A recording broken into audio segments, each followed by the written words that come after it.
Underrated fragrances. If for one reason or another, they just don't get enough love. And there's some really good fragrances out there that don't get talked about much in the community, on social media platforms such as this one, Instagram, Facebook, so on and so forth. And today I want to discuss with you some of the ones I enjoy that I just feel don't get enough love. They either get the generic tag or underwhelming or whatever. And I really feel like if you spend some more time with them, you probably end up liking them just as much as I do. Stay tuned.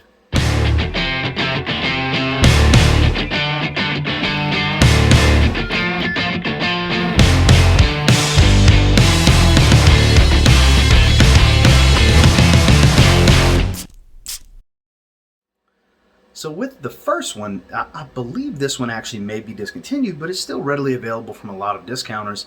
It's one of the infamous La Nuit de l'Homme flankers that doesn't smell like La Nuit de l'Homme. You know, YSL's bad about doing that. And it's one that smells really good. Kind of a Versace Eros type of vibe. Of course, I'm talking about La Nuit de l'Homme Eau Electrique. I thoroughly enjoy this one. This in 2019 made some lists for me. Oh man, for not having mint in it, the geranium that's in it sure gives it kind of that mintiness, and there's some tonka bean to give the sweetness. That's where you kind of get the Versace Eros vibe from this one. I find it's a little bit more polished than Versace Eros, maybe not quite as youthful as the Eau de... Now, I haven't tried the EDP yet of Eros. I do have that on the way, so be looking out for that video, that first impressions. But it's kind of, like I said, a more well-rounded version of the original Versace Eros, if you will. Now, does it perform as well? Not quite, but still decent. 6 to 7, maybe even 8-hour fragrance, depending on if you spray your clothes. Moderate projection, you know, not some big beast or anything like that, but can definitely garner some positive attention. I definitely enjoy the way it smells, and it's one of those flankers from the La Nuit de l'Homme flanker line, because that's a flanker of L'Homme. It spawned its own line of flankers. This is one of the more underwhelming in the sales side of things, and hype and love and all the different things that would cause it to garner some more sales and stick around for a longer time. It didn't really get a lot of love. There's some people that gave it some love, don't get me wrong, but I definitely enjoy it, and it's one that if you can find it for a really good price and you like Versace Eros style fragrances, you might want to check this one out, because this is definitely better than your Guess 1981 Los Angeles. It's better than English Laundry Oxford Blue. Hell, I even think it's better than the original Versace Eros, because it's got a little bit more polish on it. It's a little bit more well-rounded, not quite as youthful and geared towards the teenagers and early 20s guys, you know. So guys my age, 30 plus, this might be that version for you. Check it out if you haven't already. I'm actually guilty of not giving this one enough love because it gets lost in the shuffle. I forget I have it sometimes, and it's actually a better version of what it smells like. And I'm talking about Dolce & Gabbana Intenso. This is essentially a stronger, not really stronger, I'll go with a more dense, full-bodied version of Dolce & Gabbana Pour Homme, because it smells like Dolce & Gabbana Pour Homme, just a little richer, you know? Not some beast in performance. It's about what and what with performance, 6 to 8 hours, which is about what I get from Dolce & Gabbana Pour Homme. Projections, moderate. This one's not quite as soapy. It's still soapy, but the tobacco's a little bit richer. It's a little bit more full-bodied. It just smells of higher concentration, which this is an eau de parfum concentration, which it even says so right here on the bottom of the bottle. This is a 40 ml bottle, and it's one that nobody talks about. Don't get me wrong, redundant if you have Dolce & Gabbana Pour Homme, but to be completely honest, this is kind of a better version of Dolce & Gabbana Pour Homme, because it's the same scent profile. It's pretty much the same note breakdown. It smells the same, just richer. It's a richer barbershop fragrance, because Dolce & Gabbana Pour Homme is pretty much a barbershop fragrance with a little something extra. It's got that dry tobacco, whereas the tobacco is a little bit more moist in this one, probably because the oil concentration's amped up a little bit, but you get a little bit more longevity, a little tiny bit better projection, not really much. But if you like Dolce & Gabbana Pour Homme, you're running low on your bottle, this is the way to go. This is just a not really stronger, but better performing, richer version of Dolce & Gabbana Pour Homme. And like I said, nobody talks about it. I never see anything about Dolce & Gabbana Intenso. And you can get it for about the same price you can get Dolce & Gabbana Pour Homme. Even in some circumstances, you can get it a little bit cheaper and it's a higher concentration version of it. I don't know if that's what they were going for exactly, but that's pretty much what came out of it. And if you like Dolce & Gabbana Pour Homme, you will definitely like Intenso. Intenso does not get any love. It's just a richer version of Dolce & Gabbana Pour Homme. Now, I have so many blue fragrances that, and look, I have ones that I like a lot more than this one. I'm not going to sit here and deny it, but it doesn't change the fact that for what you can get this for, it's actually quite a good, well-rounded blue fragrance for the money. Jimmy Choo Man Blue. One that doesn't really get any love. A couple years ago, I got a little bit of love. I did a full review on it last year as well. Man, it has that beautiful Jimmy Choo atomizer. You know? Man, it's a good fragrance. A lot of vanilla, little herbaceous qualities, a little bit of citrus, some leather. Moderate performer. It's definitely not a beast when it comes to blue fragrances. 5 to 6 hour fragrance. Some may get a little bit less, but I can't really see too many people getting 8 hours out of this. I definitely don't get 8 hours out of this. 5 to 6 hour range. But, I mean, under 30 bucks, you can get a 100 milliliter bottle.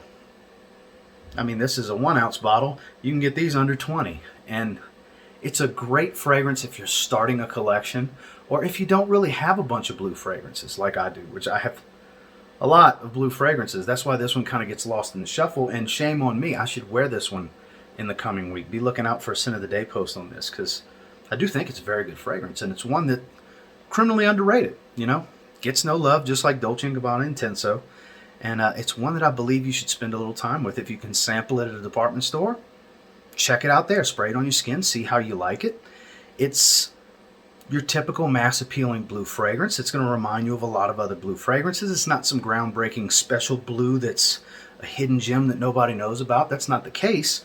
But, like I said, if you don't have your Dylan Blues, Aqua Essenziale Blue, Burberry Aqua Atlantique, if you don't have a bunch of these fragrances, you might like this. You might really like this, because it's a very good fragrance. It's known to get, you know, some positive attention when people can smell you. It's decent in performance. It's extremely affordable. Next time you're at a department store, check out the Jimmy Choo section. Sample Jimmy Choo Man Blue. You might end up wanting to get online and get a bottle, because don't pay retail. Don't pay retail for this one. Let me make sure to stress that, because you can get it way cheaper from discounters online. This is a bona fide cheapy steal. Check it out. This next one, I haven't been wearing, and it's a love fragrance for me. It's not a love-hate, it's a love fragrance for me. I gave it a lot of praise when I first started my channel, and I've gotten so many fragrances since. This is another one that gets lost in the shuffle, and shame on me. You know, I should wear this one on my next date night, because it's great for that. It's Mr. Burberry, Eau de Parfum. Beautiful green fragrance, very polished, the blacked out look with the bow tie, very fitting. It's got a beautiful classiness to it. This is a well-dressed man is going to wear a fragrance like this. Beautiful. It's not some beast. It's got the right amount of projection for the outfit. This is not some t-shirt type of fragrance. The rosemary. Man, I love that rosemary.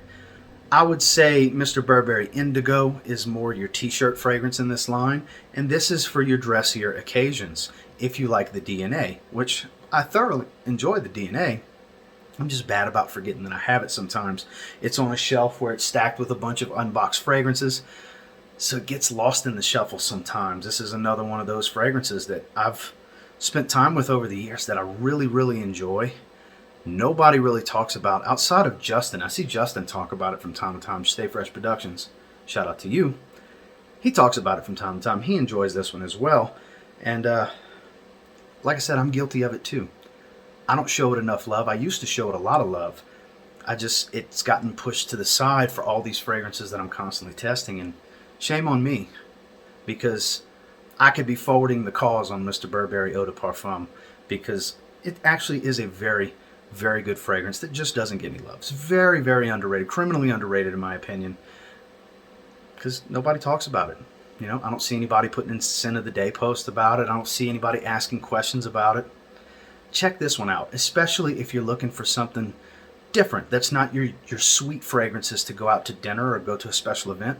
This is definitely not a sweet fragrance. It's very classy, not an overly mature fragrance. It's just very polished, very dressy and classy. Give it a little love. Check it out, Mr. Burberry Eau de Parfum. Now this one's going to get some mixed feelings in the comments. And I've talked about how underrated this one is many times, because here lately on the channel, in the last few months really, I've been getting giving a lot of love to its flanker that came out this past year, because it's damn good. But that doesn't change the fact that not enough people show Spice Bomb Night Vision, the original, the Eau de Toilette, enough love.